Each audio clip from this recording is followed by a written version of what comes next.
আজকে আপনাদের সাথে শেয়ার করব নুডলস রান্না করা। আমি সম্পূর্ণ নুডলসটা একা একাই রান্না করেছি, শুধু মা একটু হেল্প করেছে।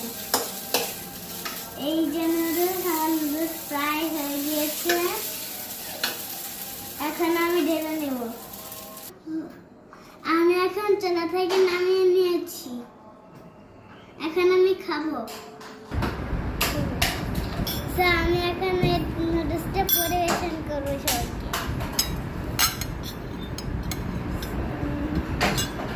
আমি আগে নিয়ে নিলাম,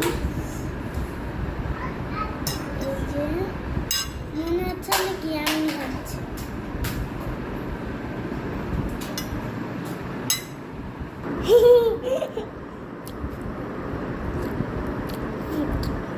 ওখানে টেস্ট করে ফেলবো, টেস্ট করবো।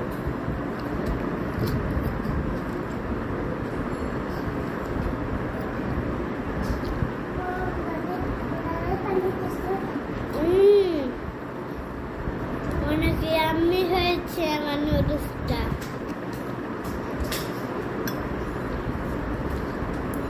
আমার রান্নাটা যদি ভালো লেগে থাকে তাহলে আমার ইউটিউব চ্যানেলটা লাইক সাবস্ক্রাইব করে দিবেন। ধন্যবাদ।